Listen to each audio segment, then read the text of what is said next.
Got it.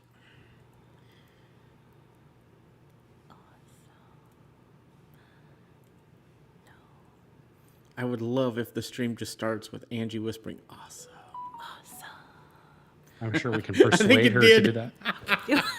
I'm gonna laugh now. Damn. Yeah, I was gonna keep doing it, but it's just killed it. I do this all the time. This is a thing. This is what I do when something is just like, oh yeah, that's really neat. Oh wow, really? You know, that's. I do this kind of all the time. Now, I will have to go back and watch the stream later and see if it starts out like that. Oh god.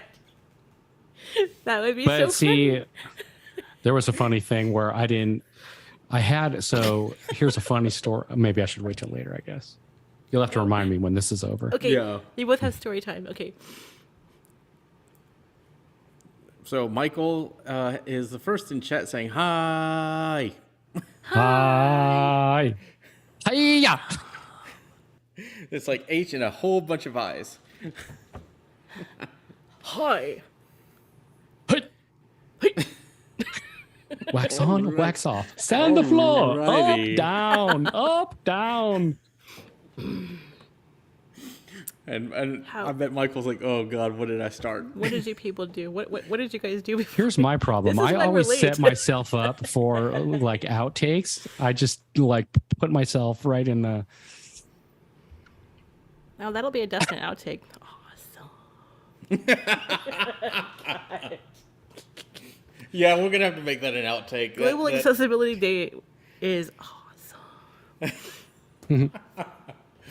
Yeah, I'm going to call it that. GAD is awesome. Gad is Gad. awesome. Hi. This is not the podcast stream you guys thought y'all were getting. Alrighty. You just never know. Pre-show. Gotta love pre-show. It's all Although because it's this Mike's fault. I'm kind of thinking what we should do is put all these shows on the iACast Plus. Yep. Pre-show and post-show. Yes. We usually don't have a post-show, but put the pre-show on the Plus feed. That way people should- get all these antics. Do a post show. Sorry, did I just popped my plosives. We should do a post show like for live stuff, like for streams. Yeah. Do a pre and post. Mm-hmm. That'd be fun too. All right. And Depends on timing, how long we'll be. That's true too. I would have to pull all of that pre-stuff because I hadn't started recording yet because it was so funny. Oh no. All right. We've got a long podcast, so I think we should probably get to it. Oh boy, we got more chats. What is this? Michael says. Uh-oh. All This right. is us being high on God Day. Yes. God day.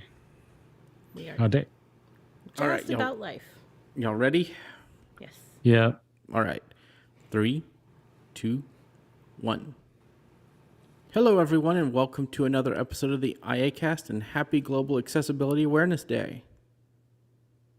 All right, I'm Michael Dowies, and I'm back with Marty Sobo, Hey, all. Angie Fisher, Hello. and we will have Lynn Snyder joining us again. So we have a very, very packed podcast for you all today. Wouldn't you say, guys? Absolutely. Yeah. Overwhelming. Lots to talk about.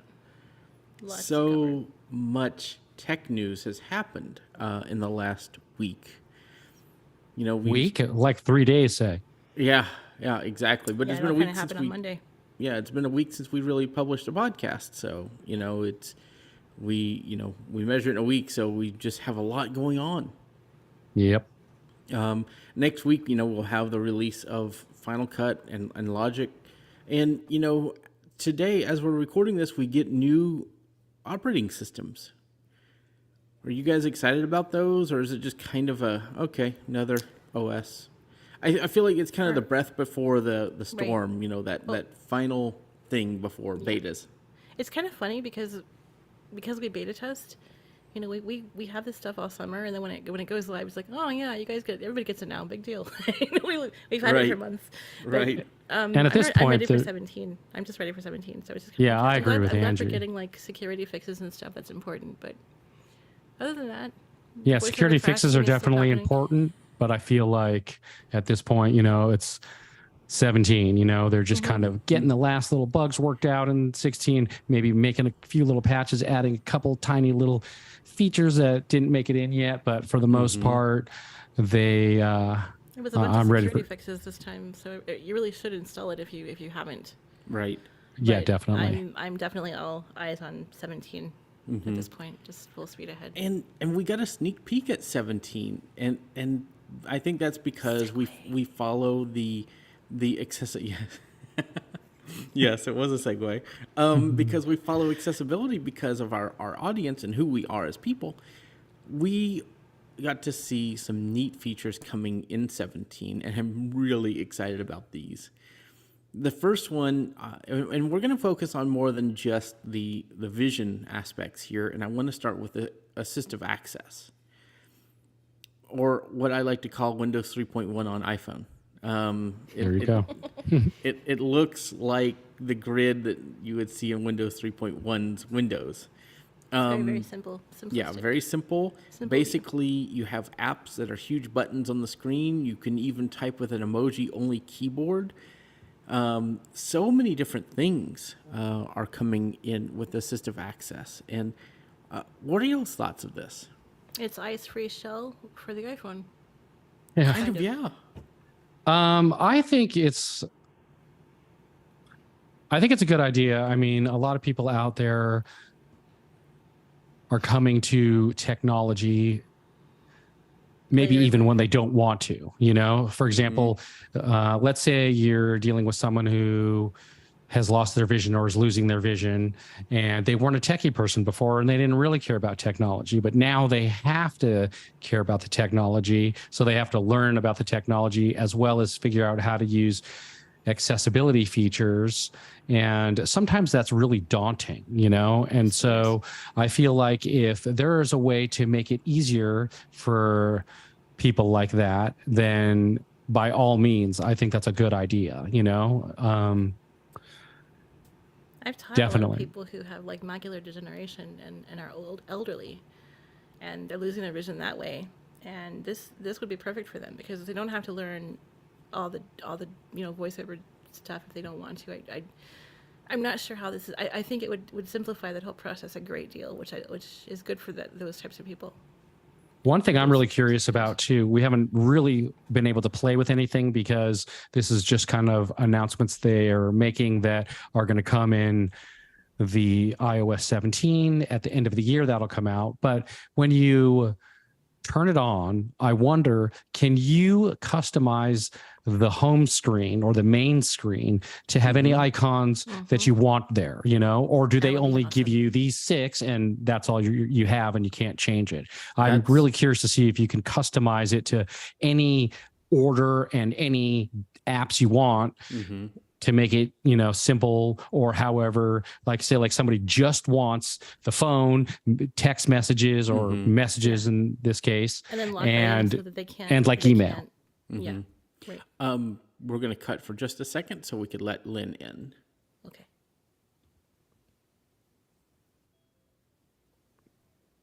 Hi, Lynn. Hey, Welcome. Lynn.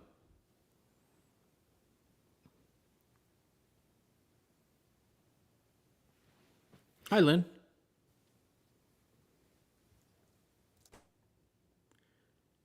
Let's see. Lynn, are you here? Hi there. Welcome. Yeah, you made it. Sorry, had some technical snafus going on. No problem. I'm glad you're here. We're just getting started, so you're just in time. Okay, I was gonna say you guys weren't waiting for me. I told Marty, I'm like, don't wait for me. We just got started, so we're just talking about the new changes in iOS and things like that. So Oh, awesome. Cool. so I'll count back in and I'll welcome you to the show and we'll continue. Thank you. Alrighty? Mm-hmm. 3, 2, 1. All right, so we do have Lynn here with us. Hi, Lynn. Hello.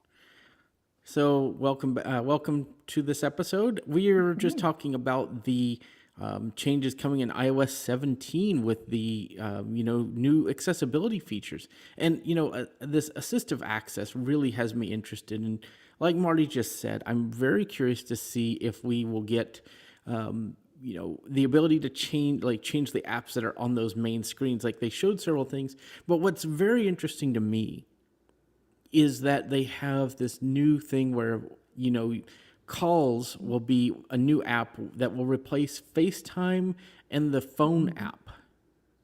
What are y'all's Yeah, thoughts that's going on to be that? interesting. That's going to be really interesting. I everything. kind of envision it like if you go into the phone app now, at the bottom on the menu bar, you'll see that you'll have a address book, you'll have the phone app, you'll have recents, the there's a few FaceTime things tab. down there. So I wonder if they'll just widen that and they'll give you more options. You'll have messages, you'll have address book, you'll have phone.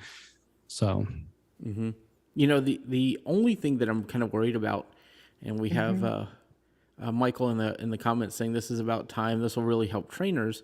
Yes. The only thing I worry about is, will people become too reliant on this, and will they miss out on the full iOS experience if they just rely on this? Well, It's like going back to devices like the Blind Shell. They're very good devices, but they are slowly adding apps and slowly adding services, but you're missing out on what's fully offered by the rest of the ecosystem of Android, and especially since it's running Android 8 or an earlier version of Android. I think I'm not exactly sure, but we're going to slightly cut that out. I think since it's running definitely not the latest version of Android. I think people are kind of getting to where they don't have all of the features that they would get with Android, and this happens with a lot of devices, right? Like the Braille Note Touch is locked in at certain versions. The Braille Sense Polaris and the BS6 are running certain versions, and they aren't updated, right? So that's just my view. Are people going to be locked out of new features because they like, oh well, this is simpler, this is all I need? right. But if They also you were just to use be it the as a devil's springboard to advocate, transition from. playing devil's advocate, somebody who this would be useful for, somebody who, like I was saying earlier, is coming into technology possibly out of necessity, and they're not really a techie person, they're going to want the easiest way to be able to make a call, send a text message, and they're not really going to care so much about all the new features, every time something comes out. For them, they're going to want simplicity for the simplest things to get there and be able to get the thing done as quick as possible. They're not going to want to be messing around with every new feature and trying everything out and all of that. So, Right. Because I know I live, my mom is 92 and she still likes to use technology, but she is challenged. I mean, when I'm showing her something, I try to find the absolutely, the easiest way to do something. And I don't show her any other way because she gets super confused. And, I think a lot of people are that way. They just need the bare minimum. And I guess technology should have that option for people who really are technically challenged. But I would hate to see young people just taking the easy way out and not learning, kind of like what people used to do when they first had the iPhone and they would use those dot screen protector things. Yes. Yes.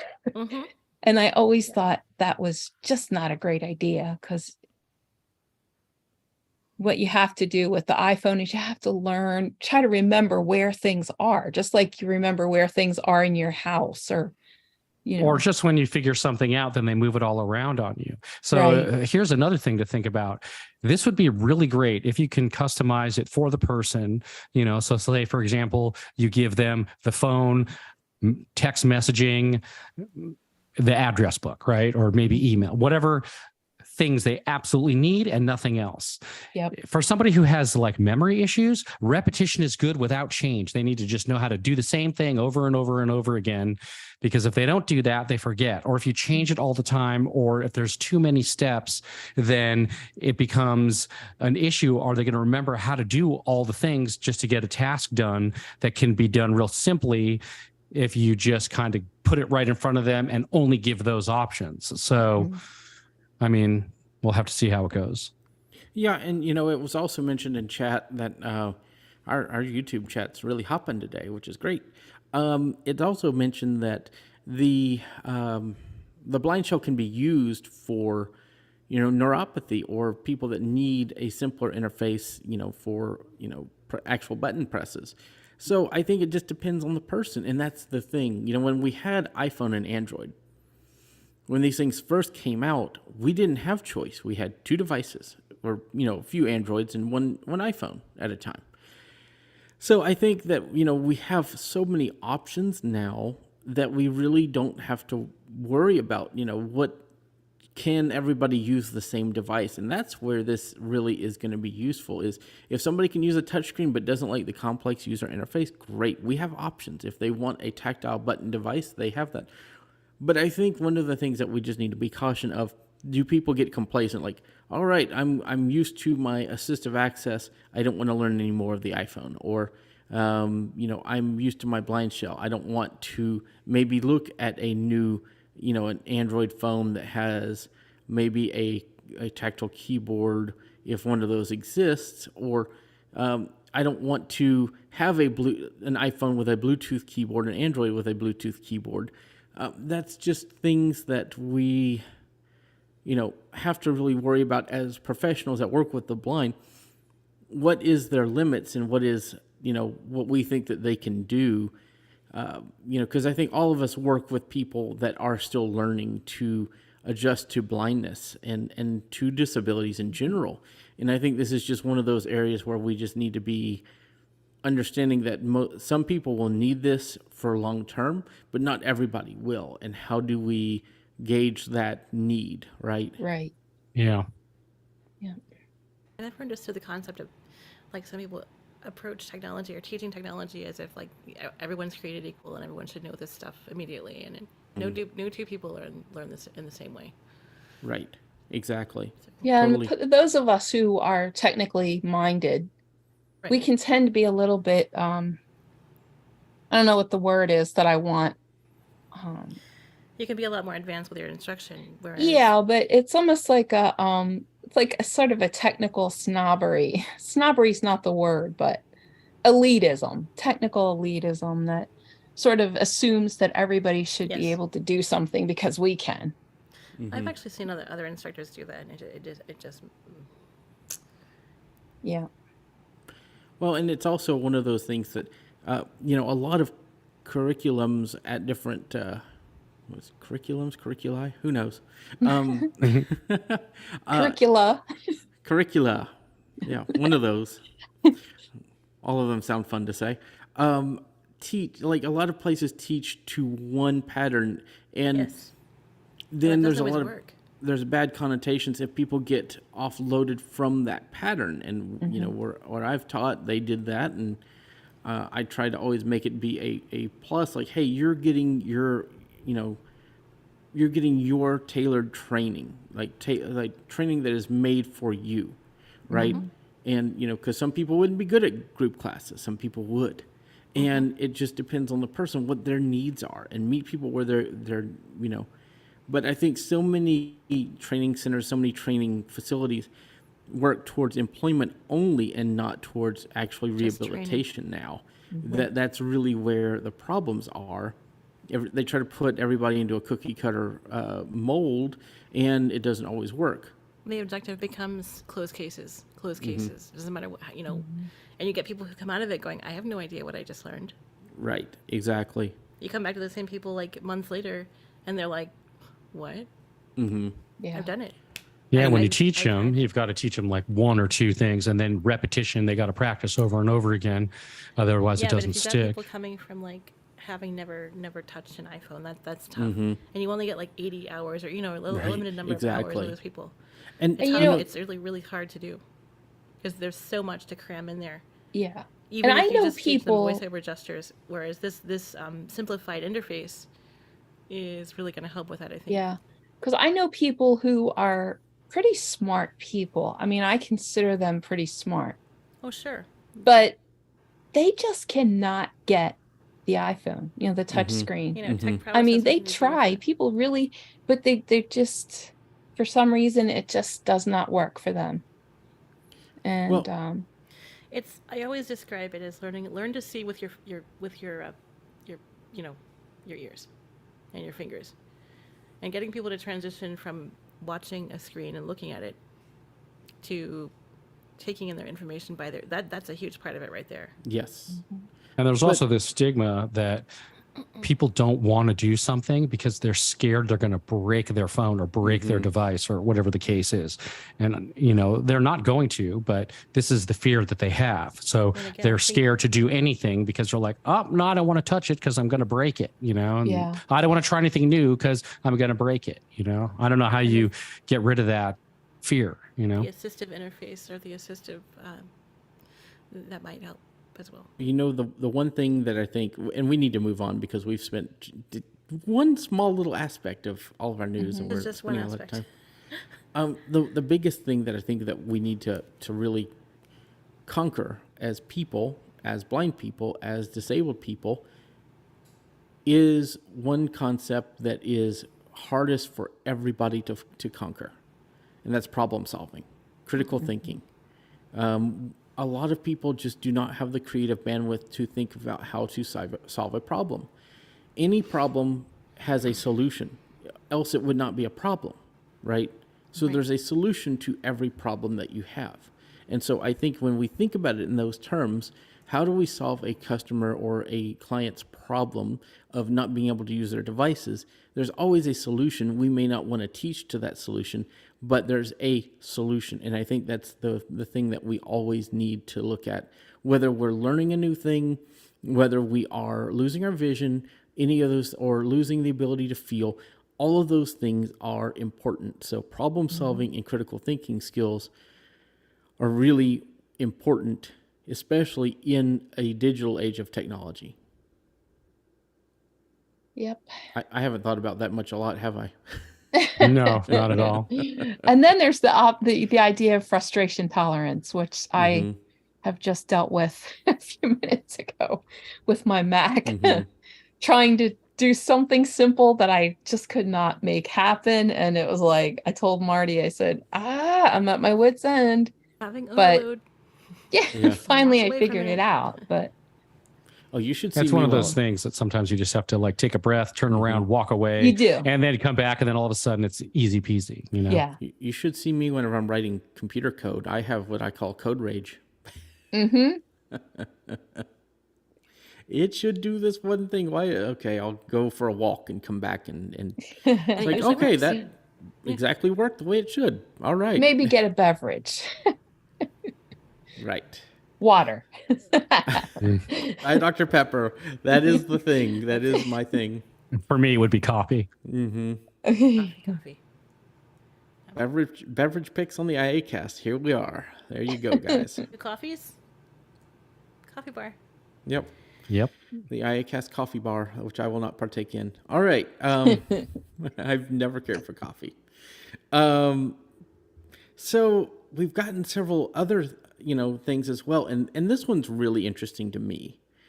Again, not vision related, but just as important. And this is the voice cloning, or what do they call this? The voice Yeah. feature. The term is escaping me what they call too. it. Me too. But basically, there's going to be a feature where you could train your phone for 15 minutes and it will learn your voice and be able to talk in FaceTime and phone calls with your voice. Now, this I want to have a discussion about because it's very interesting. This is what 11 Labs and others are doing, but there's a difference. And I've read a lot on this. basically, I believe it's for patients and people with ALS. Am I mistaken on that? Who are losing Right. their voice, and Yes. Yeah. that will not be able to talk in the future.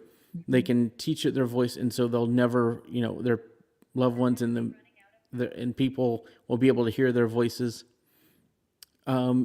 It's interesting because it will allow them to keep their voice through iOS, and I'm sure it's just going to get better with time. But there's been a lot of concerns over something like this because what if you I don't know, use the 15 minutes and got the same word choices from podcasts or others from other people and taught it their voices. You can't do that with this. And Yeah, that's it seems like they have fantastic. put in some security. I mean, they have thought this through. Yes. So And they have they've put some guardrails on it. mhm.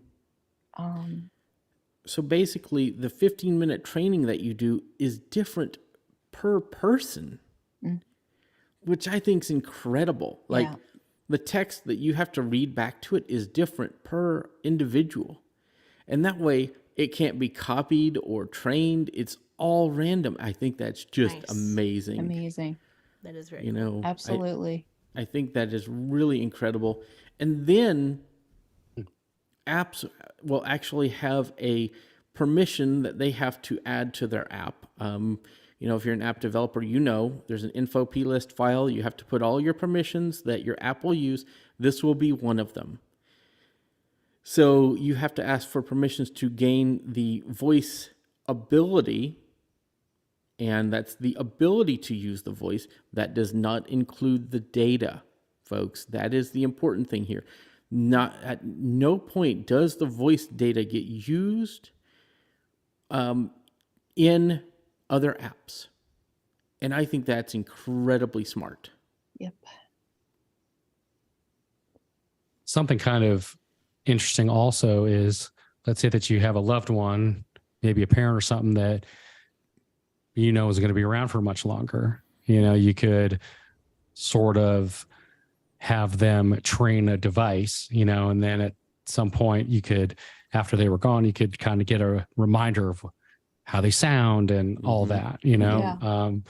that'd be kind of an interesting thing. You just save that device, and then later you could pull it out if you were feeling like you just wanted to hear them, Nobody's really ever said I'm a very sentimental person, but I just kind of thought about this, and it just really will just jerk at your emotions and your heart when you think about this. Just think about maybe if Apple adds the feature where a person can record, take text, like maybe a child or somebody has a bedtime story or just a story from their loved one that they really like, and they record it using that voice on the phone, and then they save it as an MP3, and they can just have that, that keepsake.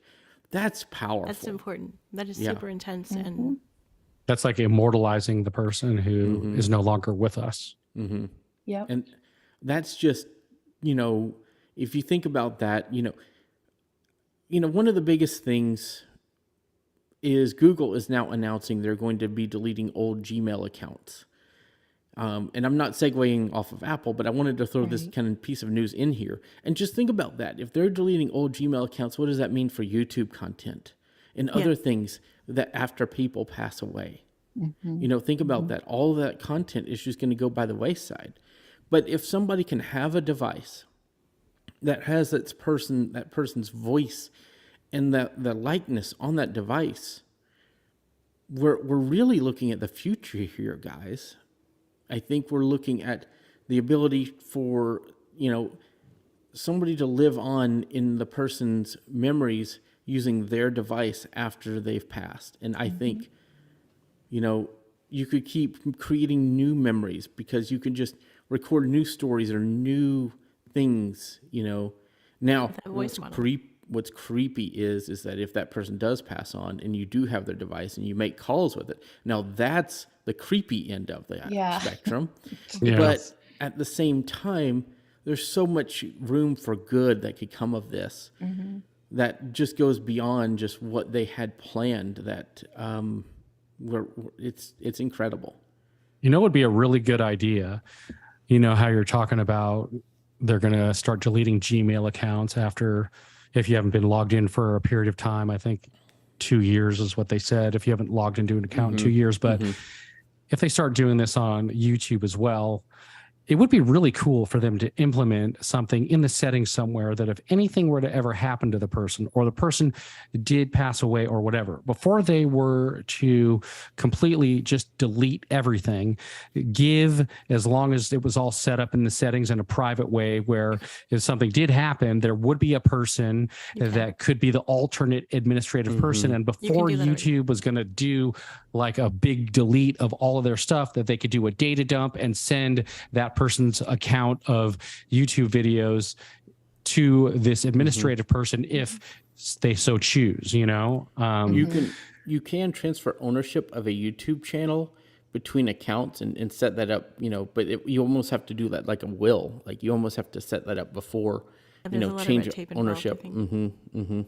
Right. Yeah, and YouTube is a special case in my opinion, because a lot of things that have been uploaded by people are things that could benefit people forever. You know, I'm thinking about a podcast, a channel that I really like. That lady's name is Katie Morton. She is a counselor. She does videos on all sorts of, you know, mental health topics.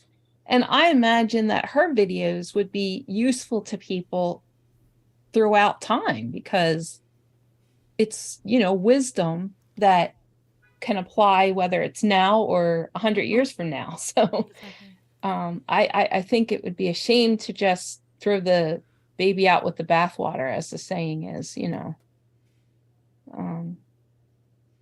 You know, there are like channels with old commercials, old films and things like that people have found and uploaded, and it would really be a shame for that to be lost, you know, for everyone, Right. you know. So, you know, going back to what we were talking about, this new voice feature, I feel like is just a game changer for a lot of things. And then there's a game changer, I believe, for those of us that have vision loss, and that is the new tap to speak feature. Who's excited about this? Me. I think everybody is. It is or cam for the iPhone. Pretty much, without taking a picture. Yeah. You can just Because- point it at something and it will identify what it is. No, not even that. It's you touch it. You tap something or point at something with your finger, and it will identify or read whatever it is. Oh, wow. Yep, it's huge. I've been a big fan of that part of, you know, just the whole magnifier features, like the door detection and during the COVID, you know, being able to know where I am in space as it relates to people in front of me, like in a line. As a guide dog user, that's super important. So this is just one more tool in that little area that's going to be invaluable to me. And you know, I've heard on other podcasts people ask, "Why is this in the magnifier app?" And my response to that is, Why not? well, right, it's a camera-based app that is meant for people with low vision and now no vision. Right. So why not put everything in one place? I like that it's all there to get together. No, Well, I don't have magnifier running. Would I have to, I guess, have magnifier running? How would that? Well, it's an app that you put that gets installed on your phone when you start enabling accessibility features. Okay. And you open the magnifier app, and there's already features for non-visual users already in there, like the door detection, descriptions, and things like that are already fantastic. And now, Right. When they first started it, Lynn, it would actually look at people and tell you whether or not they were wearing a mask. Wow, that's awesome. Yeah. Yeah, See, that's I've like- never uses the messed LiDAR. with magnifier, because I always figured that it was for, you know, partials. No, nope. Not anymore. But you do need a phone with LiDAR. you have to have LiDAR though. Oh, I have that. So it's I'm so if you excited. have a LiDAR Pro, capabilities. then you're Yes. good. Cool. So they did a demo on the website. We there's podcasts where you can hear that.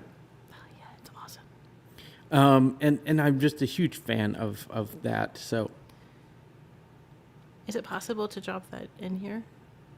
Like an Yeah, I'll outro. try to drop that Drop the audio? here in the audio in production. So we should have that. Yes. Because it's really really good stuff. Mm-hmm.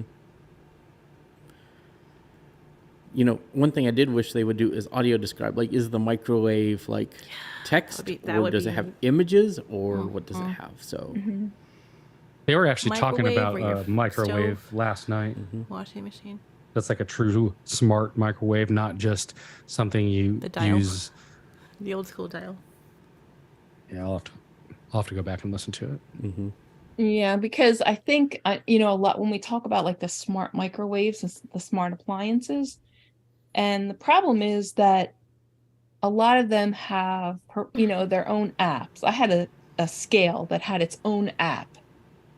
And I mean, the scale worked fine, but when the app was no longer being updated, I couldn't use the scale because, you know, I couldn't get it to read. I mean, nothing would read it.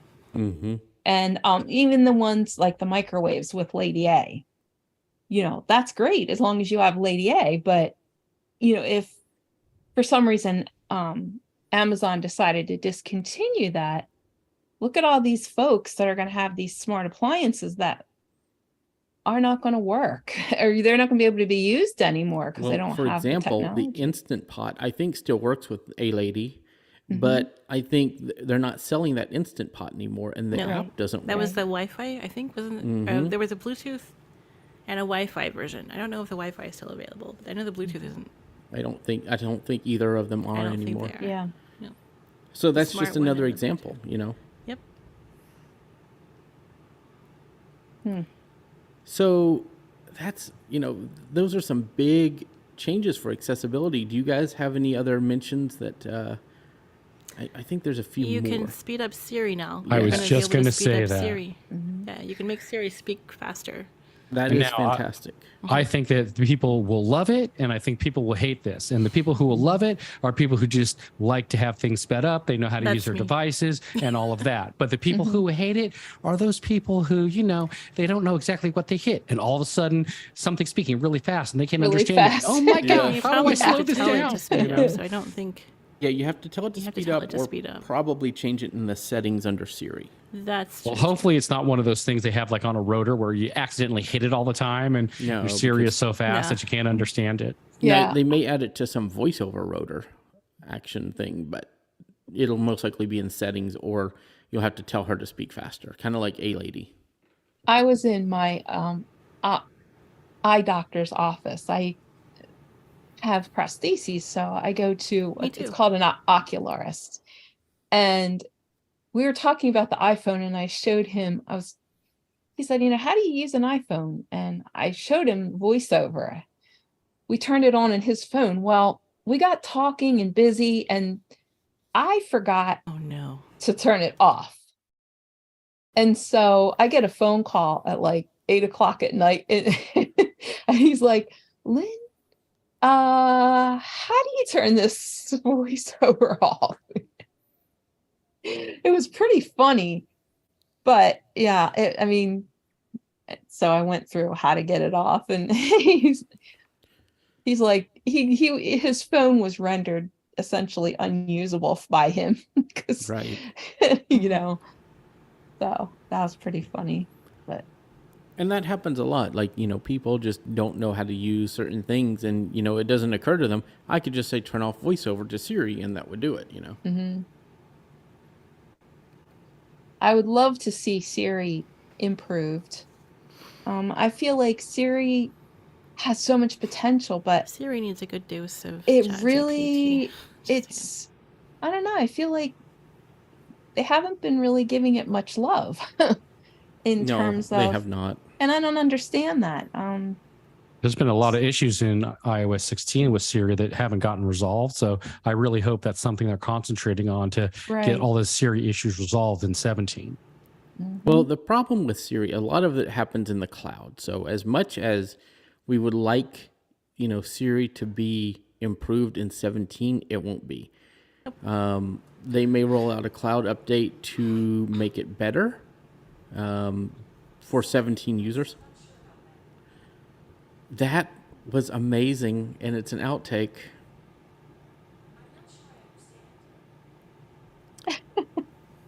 don't even know what device that was. But all my devices are going crazy over here. Device madness. Oh, But Was it it said, me? I'm not sure I understand. One of our devices did. And I'm like, I'm not sure I understand. yeah, I don't know whose device said that because I heard it off to my left. I'm like, I don't know where a device is off to my left. So that Perfect. was I didn't very hear it. interesting. Okay, outtake for this episode. It could have been the Very HomePod or anything over here, but And we're like already been almost at an hour at this point. have we? Hmm. Wow. Yeah, it just seemed like, oh my gosh, so many companies are announcing stuff. I mean, Apple, and it's not just Apple, it's Amazon, it's just a whole bunch of different. Google has some accessibility stuff that they've announced. So They have, and they did that at Google I/O. But this is there's a lot that's come out, and I want to kind of move us on to another thing that happened today. I kind of want to because this is very interesting. There's now an official Chat GPT app yes, there is. from OpenAI, and I'm really excited about this because they did something very intriguing. And it's interesting that they brought this out on Global Accessibility Awareness Day. Did anybody get that kind of like, was that coincidence or was it not? Yeah. I know. I was wondering if That there occurred to was me any too. connection because Well, it does work really good with voiceover. It It's very really does. does. yeah. The other thing that's interesting about this app, and by the time people listen to this, there will be we're calling them now Discover Casts, iAccessibility or IA Discover Casts, and what they are is we're going into this completely unknowing. And so I went into the app and I went through all the settings. The only thing I skipped was login, and that was all accessible. And I went and logged in, just kind of cut that out of the edits, and it was completely usable. And one of the neat things that it does do is it vibrates every time Yeah. there's a letter that's typed by ChatGPT. Yeah, the And- haptic. It and I was think Haptic that's- feedback. It And I uses think that's haptics brilliant I do because too. I'm not it sure lets- I'm to going to indicate keep that it it's on, doing but stuff. I think it's a good thing to keep on because you know that it's working whenever Yeah. it's vibrating. right. I set it up from scratch. Like I hadn't even signed up for ChatGPT yet, and I didn't do that until I got the app. So when you first launch the app, it really gives you a lot of haptics that then too, if you're a beginner or Right. a new user at the first when you first launch it, and you're at the sign on screen or sign in screen or create your account. Yeah, it's really interesting. And I messaged the group and I asked, I'm like, I'd be curious to know what's on the screen because, I just felt like there would have to be something. And sure enough, there is. And I'll let Michael describe that because it's really cool. So as on the initial screen is typing the words ChatGPT, as if ChatGPT is typing the words. And it's just being typed over and over again with different color backgrounds. And it's vibrating the screen or vibrating your phone as it types each letter in small vibration units, 1 unit per letter. And I think that's just a fantastic way to do it. So really happy about it. I think that's a great accessibility feature.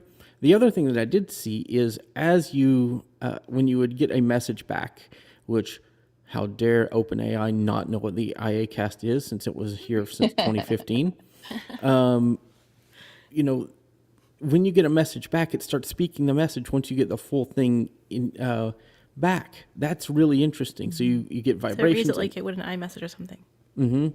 But as it the doesn't message- start because the message is actually already on screen as it's typing. So you don't, you can flick to it with VoiceOver, but VoiceOver will stop reading at the point of insertion for ChatGPT. So Because that's I've very noticed interesting with about it. GPT-4, sometimes when you can tell when it's really busy, so that it will, you get half of a message and you'll have to wait a little bit and then the rest of it will come. It's really weird. I've seen that several times where, like you'll get half the recipe and then, you'll have to wait a few seconds and then you get the other half.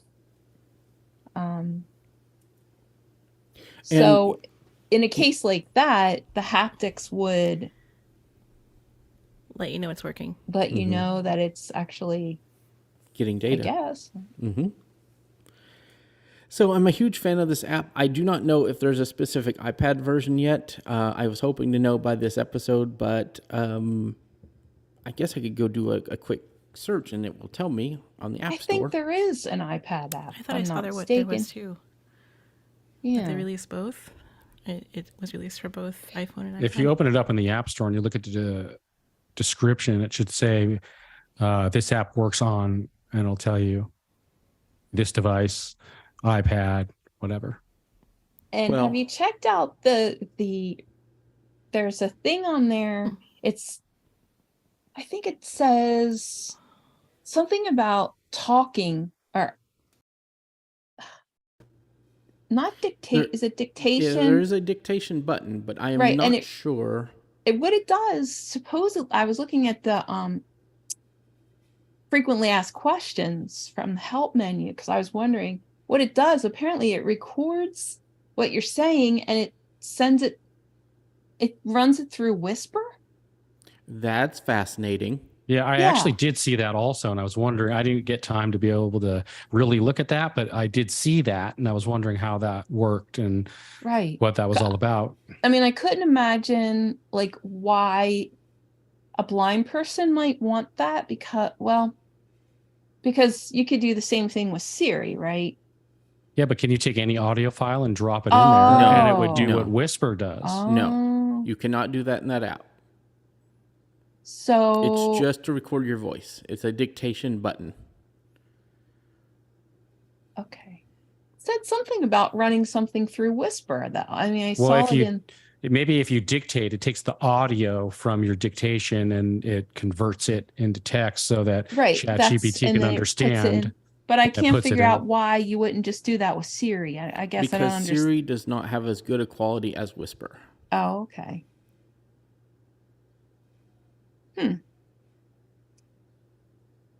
Because Whisper is a mighty powerful little.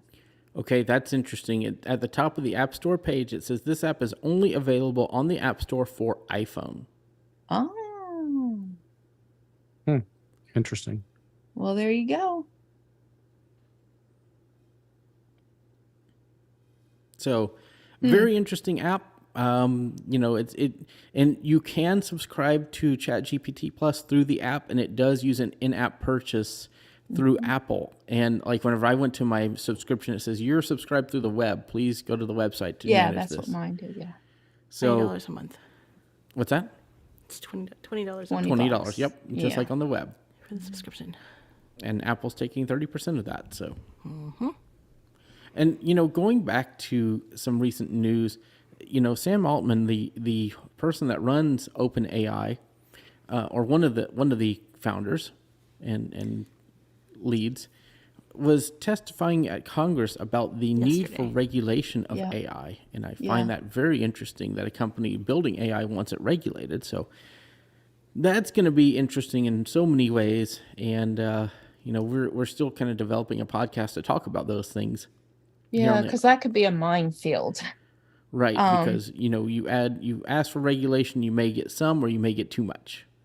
And maybe So- the idea here is that they want to be in on the ground level. Like they want to be a part of that regulation rather than waiting for it to happen to Right. them, But what I think is really the more exciting thing, and Double Tap mentioned this, Be My Eyes was mentioned Yes, it during was. that. And that's fantastic. Yeah. On the Congress floor, we've got accessibility companies being mentioned to Congress. That's fantastic. Yep. It shows that we are making an impact in the mainstream world, and that's just incredible. If the blindness community can leverage this type of stuff and have it be, pushed through, I'm all for it. I mean, that's going to be so amazing once that's a thing. Like once it's And like I rolled out for was, everyone. Marty and I were talking on our show a little while ago, and we're talking about Global Accessibility Awareness Day. And what I have been thinking for a long time is we have to somehow get people to understand that that accessibility menu is not just meant for a small group of poor, you know, people with disabilities that, poor A lot of unfortunate sighted people people. use it too. It's for everybody. It is for all of us, because most people who get disabilities are not born with them. They acquire them through their lives, through accident, illness, you know. Well, So I, and that's one of the things that Apple wanted to showcase early on. yep. A lot of times accessibility, and Android even now has it changed to the root part of the settings app. So Mhm. if you are if previously accessibility was under general, Right. and now it's under the main section. Yep. And what people don't realize with accessibility, it's not about making everything accessible to people that have disabilities. It's about customization. Yep. That And is then, where, most of the iOS customization features is under accessibility. mhm. And Yeah. people don't have that stigma of, I can't hear well, so what am I going to do? I have to get rid of my iPhone, or, I can't see well, so, well, I can no longer use my phone. And I think those days are numbered. I mean, I think we're getting to a point where, be it Android or iOS or whatever, Windows, everybody is jumping on the accessibility bandwagon. And I think that's going to be an awesome thing for all of us, Mm-hmm. for our whole society, that, as you age, you can still be a part of, the social sphere, and Mainstream you can, technology. yeah, you can still use You can still use your device. stuff that you love so much, that Mm-hmm. helps you already. So yeah.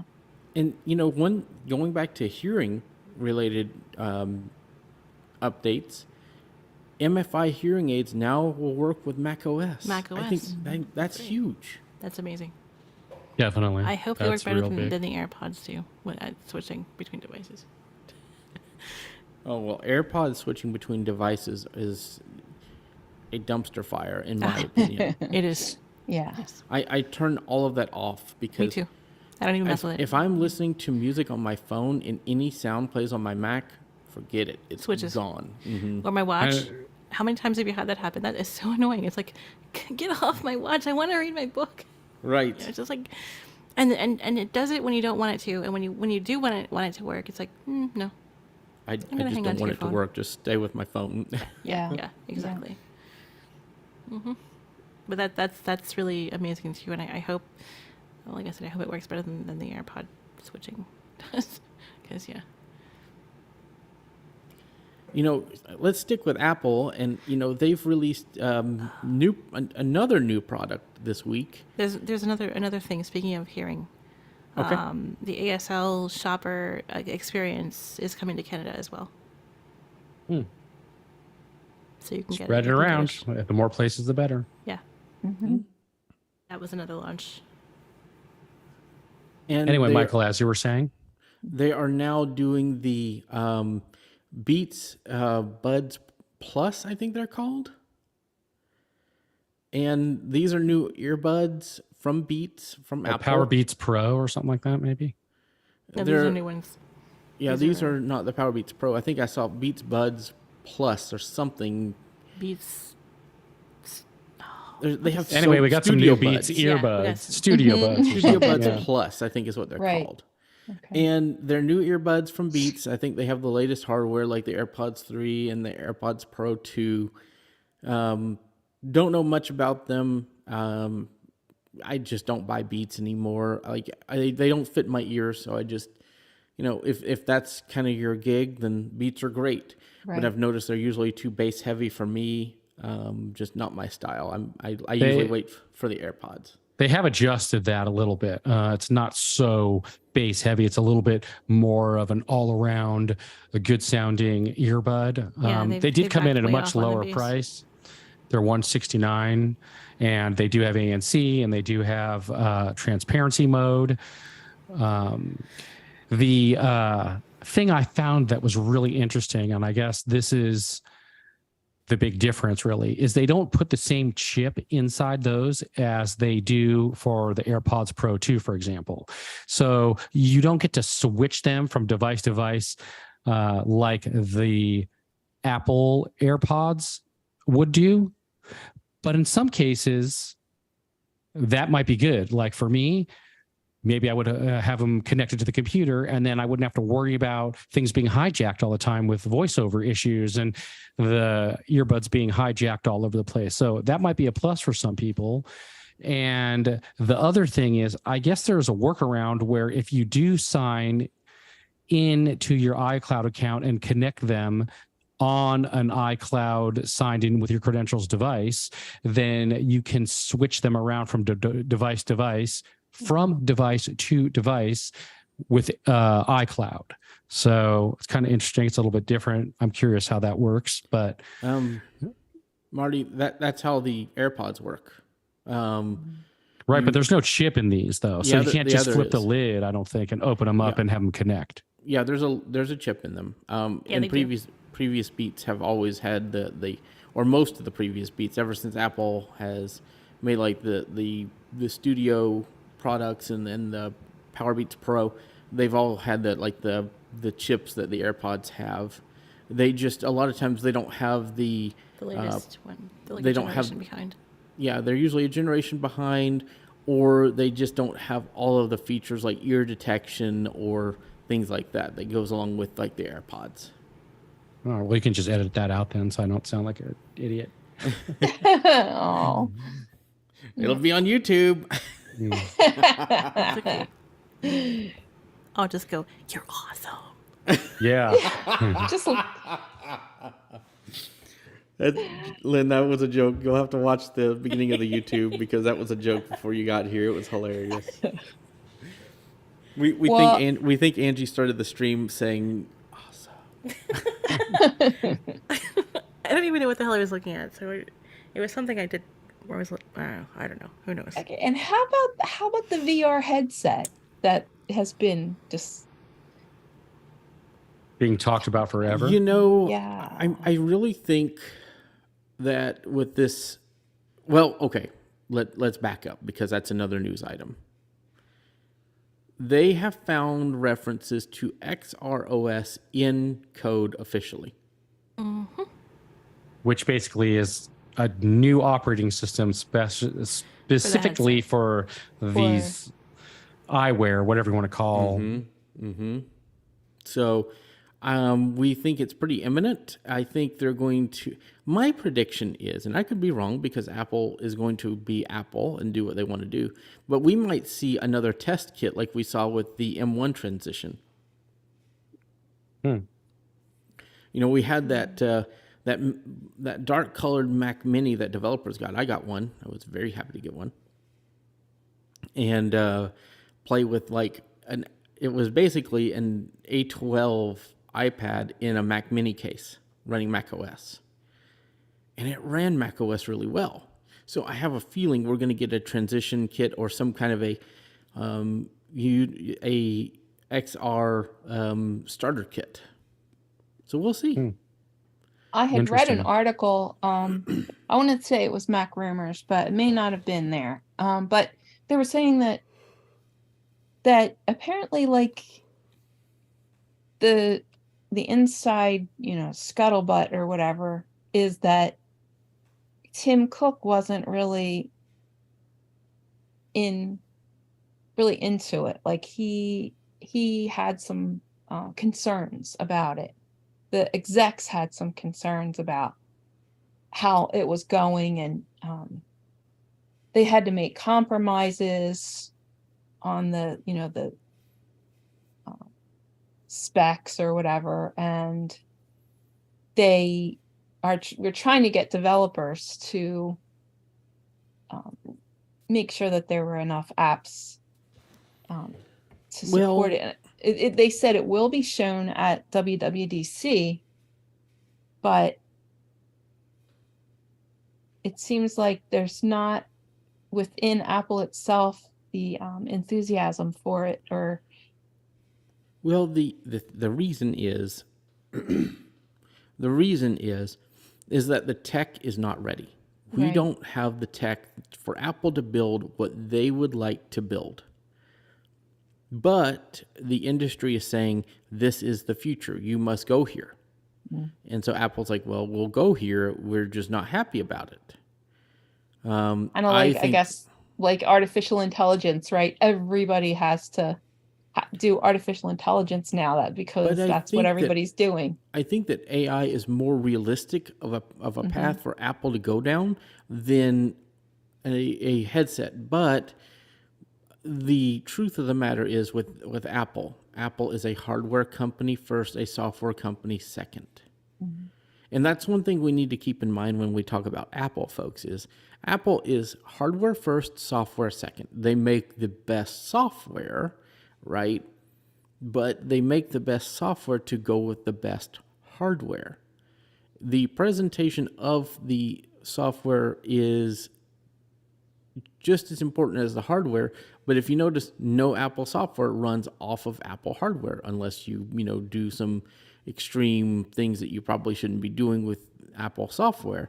But like Mac OS will not run on a PC. It just won't do it. iOS and iPad OS are Apple only devices, software for those devices. And I want, okay, I could see iPad OS on a Galaxy Tab S8 Plus. That would be a really cool experience. But would I want iOS on a Samsung Galaxy A20 or whatever the heck those lower end phones are called? No, Right. I would not want that. Mm-mm. The hardware would not amount up to the software. And I want a good experience. That's why I use an iPhone, right? So again, it comes down to Apple has to hardware before they can software.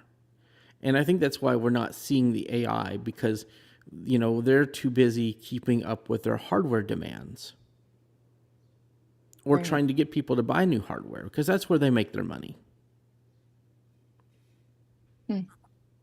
And they were saying that Tim Cook would sort of prefer that it be more eyewear rather than headset. Right. Right. And we're Um, just not there yet. We don't have the tech to build eyewear. yeah. I don't Little, know. I like the idea of VR, but I just don't know if I want to be walking around all day with headphones on I mean, I'm not sure for myself personally what kind of experiences I would want from VR, like, um, I mean, if I were playing games, but like in my everyday life, I'm just not sure why Right. that would be exciting to me personally, but And that's why they call it XROS, because it's augmented reality and virtual reality, because it would have cameras to let the person look out to the outside world. Mhm. What I'm excited about as a low vision user is, could this replace my Patriot Viewpoint or glasses that can zoom in for me? If I can have a over the face headset that actually doesn't look terrible, maybe it looks Mhm. like a blindfold over my face. That'd be great. Right. And use it to magnify my world. I could only dream. I really could only dream. And if we get that, I'll put down that money faster than, you know, anything else. Hmm. Yeah, Um, I don't know. Like, sometimes I feel like I wear headphones all day, and when I get a chance to take them off, I am sort of thankful. It feels good to air out my ears. mhm. You I wear know, AirPods all day, and that way, I can be listening to things while I'm working. But, you right. know, I'm going to segue us again, but Amazon has released their own new versions of their earbuds, the Echo Buds. They have a new version of those. Mhm. And they're $50. Wow. Wow. What? I have not. Okay, I may have to pick some up then. Somebody needs to get them and check out the latency from the Well, they're voiceover Bluetooth. latency. I've never played with them either. I'm kind of curious about this. They're now. Bluetooth. They're going to have terrible latency. That's Yeah. just one of those things you accept. I have not found a pair of headsets that have good Bluetooth latency. Although AirPods have pretty good latency. It's not terrible. AirPods are good. They're better than everything else. There's still some. Just The about interesting thing on those is, are they going to have somehow a lady built Yes. into them? Yes, they do. They do.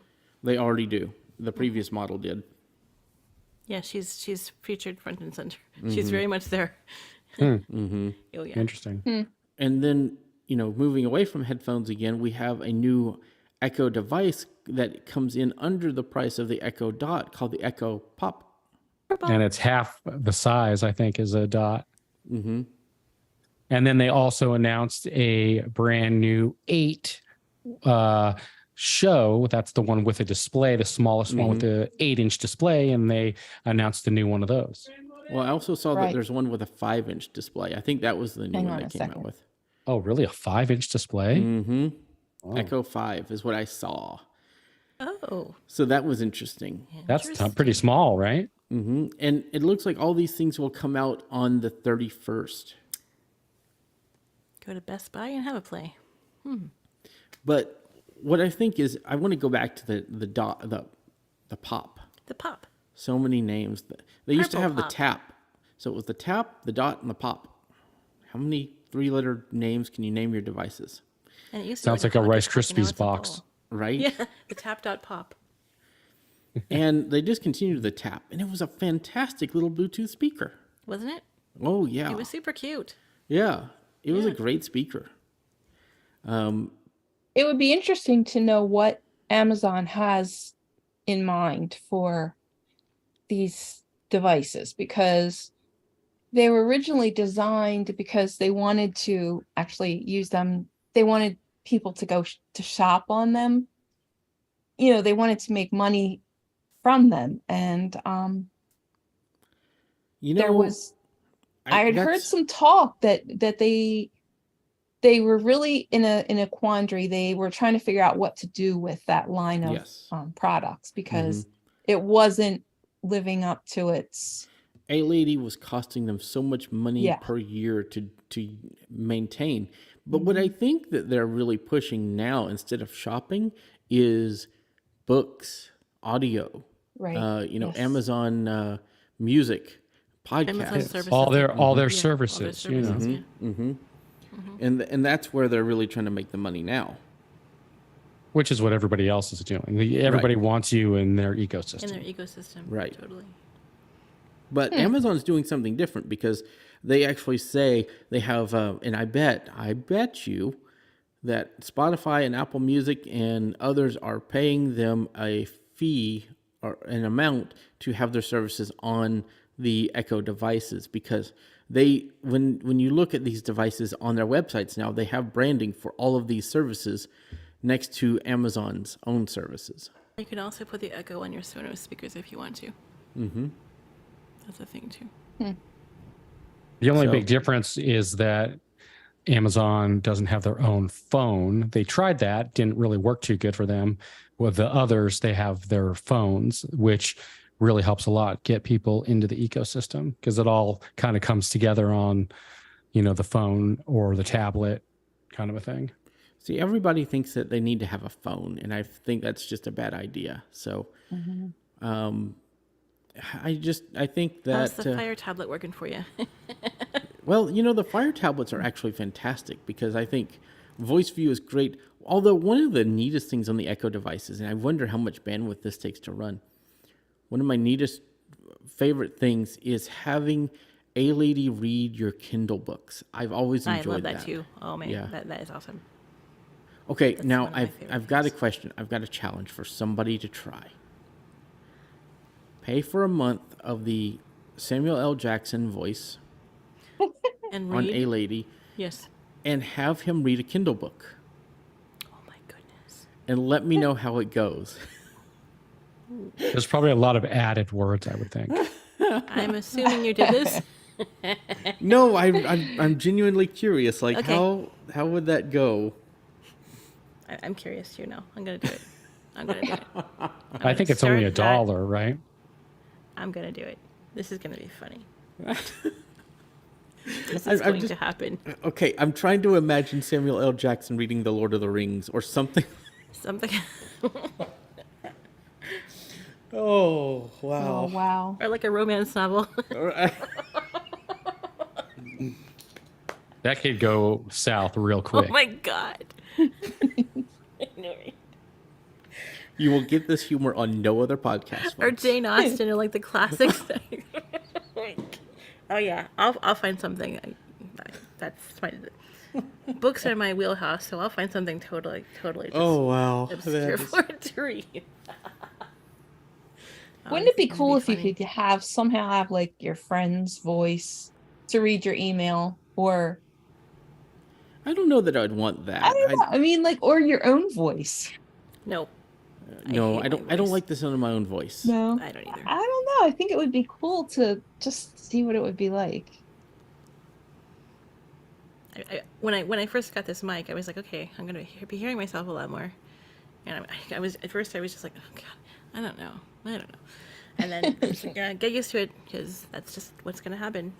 Well, Get like comfy this with it. microphone is the only microphone where I actually don't mind the sound of my own voice. Yeah. And for folks out there who are listening that don't know, we're talking about the Sennheiser Profile microphone. Yep. Yeah. So Discovered on YouTube, and here we are. so what else? There's so many other things that have come out in this 1 week. What else am I missing?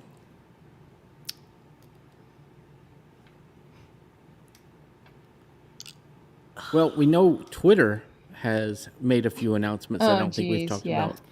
about. They are going, after 30 days, if you don't use your account, they will delete it and anybody else can register it.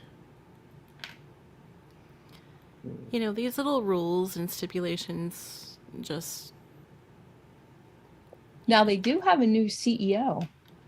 oh god. And that's under a lot of controversy, too. Yeah, Yeah. Linda, what, Yakuchi or you, something like that. I don't even try. I don't even know.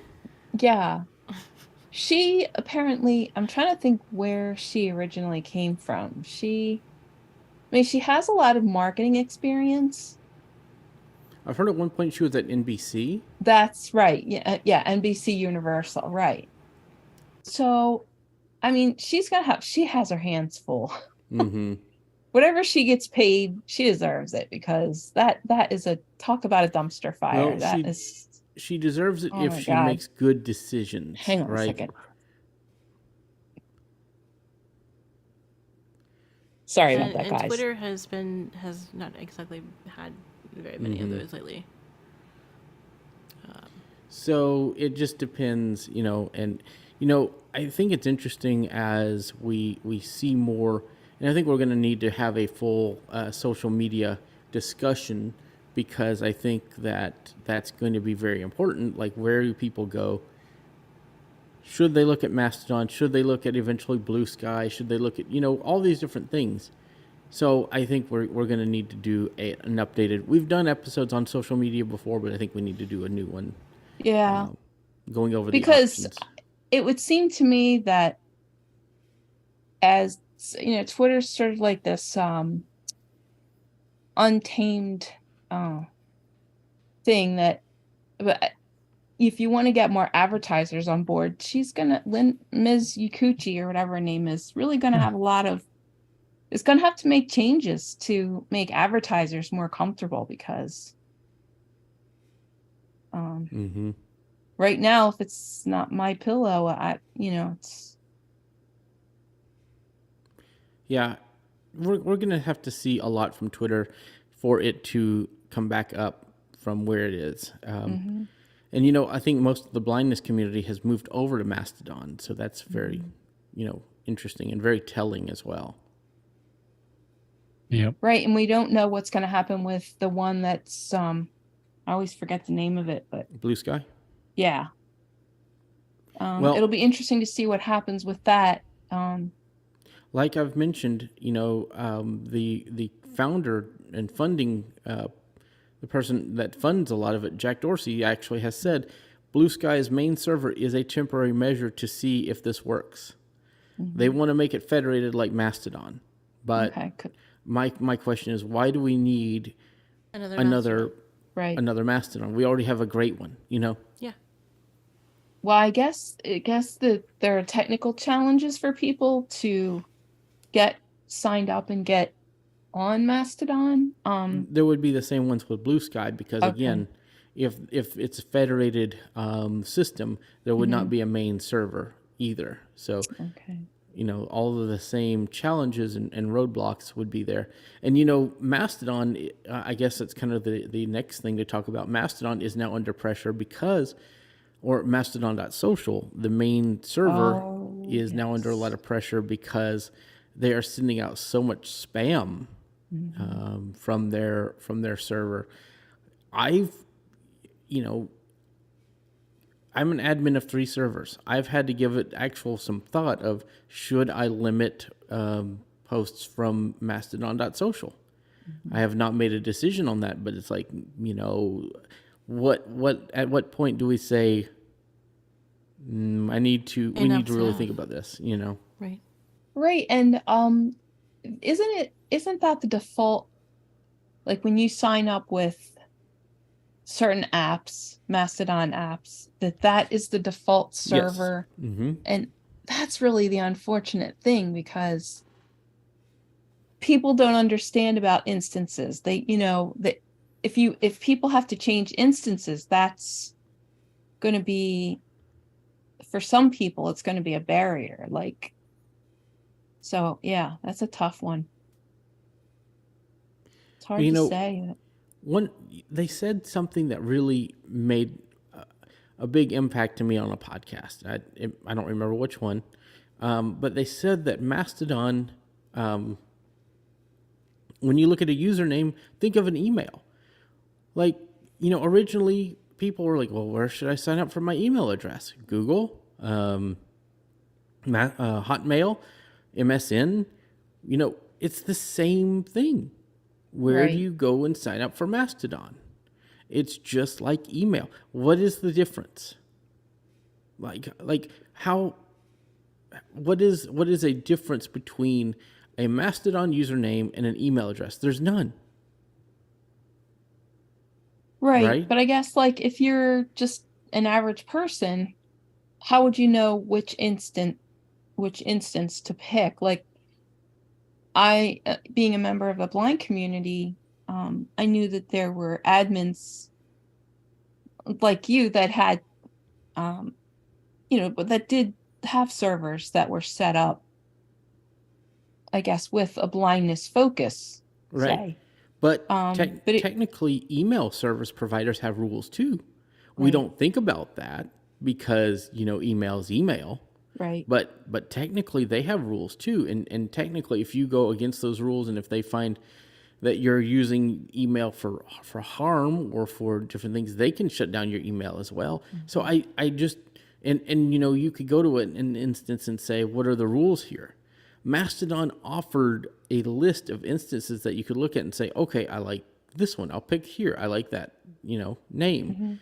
Mm-hmm. So I don't. Or some are dedicated to certain lifestyles or just stuff. Like you just search. But if you're your thing and go for it. If you're an instance administrator, do you want people randomly assigned to your instance? Or do you want to have some sense of who is coming in? Mm-hmm. And you do have control over that. I can say, I want people to have to do these things and accept these rules before they come in, or I could say, I need to approve everybody. Mm-hmm. That would be so much work. Oh my God. It would. Wow. I mean, if you have an instance for, say, the blind community, or not necessarily for the blind community, but that has an emphasis on that, and most of us know each other. You know, like I think I probably know most of the people on the instance I'm on right now. At least I've heard of most of the people. But if you just have everybody just being randomly assigned to an instance, I don't know. I don't know. I don't have the answer. It's Well, I think that's good because it lets you meet new people. Like you could look at the local or the federated timelines and be Yeah. like, oh, this is interesting. I want to talk more to these people. It's a way to be social and, you know, meet people through the instance local timeline. It's like going to the local bar or pub, right, you know. right.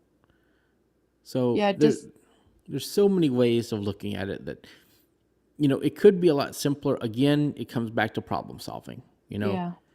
People just want the quickest thing. Why do I have to work and figure this out? Why can't Yeah. it just be, That's true. you know, I It's press a called button instant and then- gratification. Yes, Yeah. exactly. Nobody wants to wait for anything. They just want it now, now, now. Faster, Yeah. faster, faster. And then Twitter had sort of spoiled people to where they didn't really have to think very much. They just, you know, went on and Well, and you know, Facebook was the first. I think they Right. were out of the gate a little before Twitter, but I'm not sure. But Facebook has more people than Twitter does or did. You know, Twitter lost a lot, and they're going to lose a lot more. But so it's interesting the dynamics of these social networks, and it's going to be an ongoing thing. But I have a lot more views on this that we'll have to continue on another episode. yeah. But, do we have any more news like we want to talk about? Because we've gone definitely over an hour now for this episode of the iACast, and you know it's been great. Oh, we did do the Google email, the Gmails that are going to get deleted, the Yep. accounts. Wow. We did talk about that. Yep. There's so much, you know. Microsoft is, you know, we'll talk about this on another episode. Microsoft's doing more for accessibility in Xbox. So, you know, those are things that we just haven't even gotten to. You know, there's a lot more content that I think I even wish came we out. could do this some week. kind of accessible gaming cast component, but I don't know how accessible that is for totally blind, you know, like totally blind gamers. If it's there yet, you know what I mean? Yeah. Yeah, if it's and there's some games like there was a mod for like Hearthstone Access. I don't know if that's still a thing or not, but I would love to see if it is. That was a Yes, me neat too. mod because people can play Hearthstone, which is a card game that's fully sighted. You know, people play that anybody could play. So, but all right, I guess that's going to be it for this time. We covered so much content. Yes. And you know, it's just more stuff that for us to look forward to in the coming, you know, months. Beta testers will be able to test some of the stuff coming soon, but We got WWDC coming in another Yes. couple few weeks. So, you know, we'll have a lot there. Yep. That's going to be another huge day of podcasting. yes. So Time flies when you're glad for God. And we live in very okay, interesting I'm times. remembering that. That's the title, Glad for Gad. Yes, God. I am so putting that as the title of this episode. Angie, you've named 2 episodes. Since No, I you've been named the here. last time. Last You time made I the, called you made it. the last time. Well, Yeah, actually, mashed no. potatoes. I named the last one because I changed it up. But Angie did the subscribe responsibly. Subscribe responsibly. So this is 2 for 3 Yes. episodes. Yeah, you're on a roll. You're going to be the go-to namesake. The wordsmith. The wordsmith. Yes, is- the wordsmith. Wordplay. That's what it Angie is. the wordsmith. Yes. So, yeah, glad for Gad. That's going to be for Gad. the episode title. I love it. Great. All right. It's a really good time to be in tech. I mean, It I sure is. said that Interesting time. you know on and off through throughout over the years, but it really is interesting. Things just keep getting more and more so. Yep. And I've said this online. The last couple of years, I haven't been very excited about new technology, but this year has been fantastic with the new Macs, the new all these new things that we're getting, new apps for iPad, all this stuff, and we're not even halfway through the year yet, folks. So I have to get an iPad. I really need to revisit that space. I always get them, and I think, oh yeah, I'm gonna really use this thing, and I really love it. It's awesome. They're great, and then I end up not doing anything with it. But I feel like I'm that's using- gonna be changing. I'm using mine to read Marvel Unlimited right now. Oh, nice. There you go. iPad Pro with the best screen you could have on most tablets and Yep. Marvel There Unlimited. you go. Yep. There you Yeah. go. That's it. All right. Well, that's going to go ahead and wrap up this episode. But as we always do, Marty, do you have a pick for this time, and where can people find you online? Yeah, I am going to pick what's called Backpack Studio for iPad and iPhone, and it's Good an app. audio editor. And the cool thing about it that separates it from any other app, or most other apps, I should say, is that it gives you a space to be able to add audio triggers. So if you want to have some special effects in there, like, applause or crowds or bells or horns, whatever, you can load up all your triggers in there, and you have them right on the fly, right in the app. And it You can does all have the lots other in there. basic. Like, it has a ton of space. Oh yeah, it's got a ton of It's space. a really cool app. Yeah, so it's good for editing and podcasting. It works on iPad. So if you need something to put on your iPad, if you just want your mic and your iPad on the go, that might be a good I option need to for try you. that with this mic. Yeah, there you go. I can tell you it works perfect. Nice. If anyone wants to reach out to me, you can email me at feedback@unmute.show. All right. And Lynn, what about you? Do you have a pick for this week? And where? Oh, I had to Can people change find mine you? at the last minute, Hmm. but I'm gonna have to say Chat GPT. For iOS? Yes. All right. Yes, and I do now have a public email. It's caneprints@hotmail.com. Like footprints, only Kane, CANEPRINTS @hotmail.com. All right. I have my first email address was a Hotmail address back in 1994. And That's it was incredible. mikedoies@hotmail.com. You can still email me at that address. Well, ever since I've gotten signed up and I've started using Bing again, I use all the different chat bots. Yeah.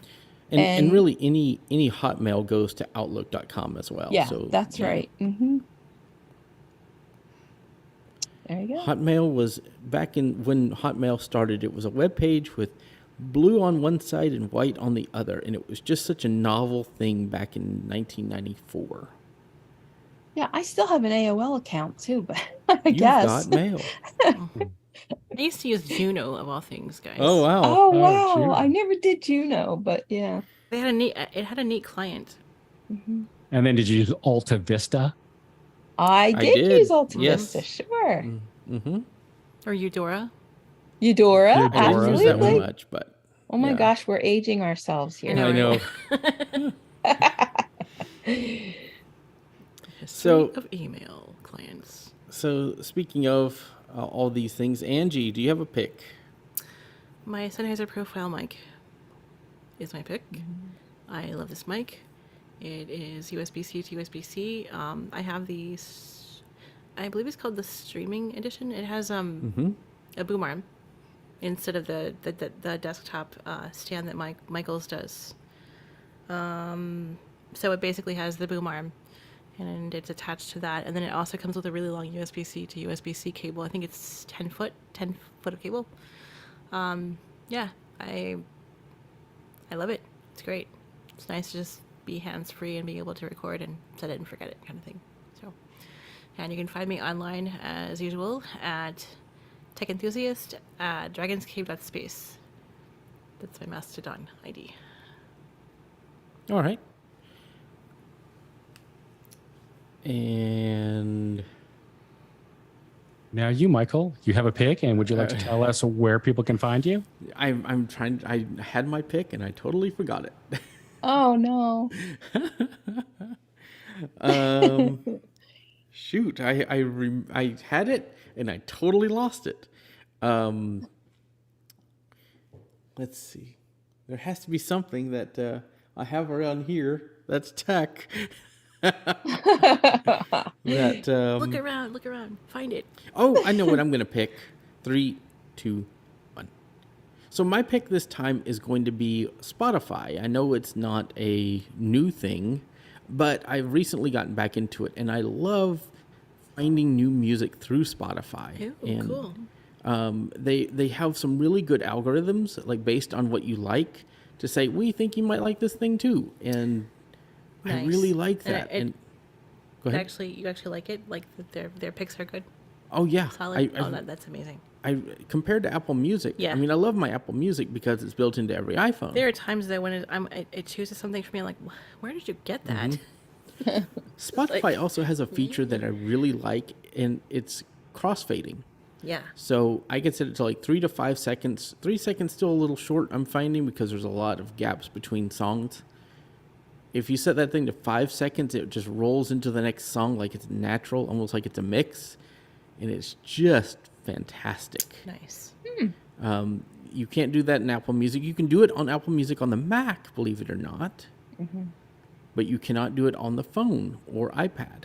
So Spotify has this on all the devices, and they just have a very clean experience for like albums and those kind of things. It just looks really nice. I looked up the iACast on there, and it just looks really sharp for our podcast. You know, they try to really make that stuff look good. So, you know, I'm always looking at combining things. You know, I just realized something that's totally crazy.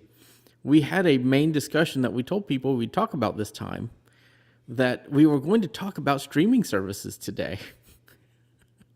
Oh, really? Well, we'll have to come back and visit that, or maybe we'll do a we're gonna have to- special. And Yeah, we'll- we're going to have to do this next week and talk about that, because we just had so much news. We couldn't even get to that.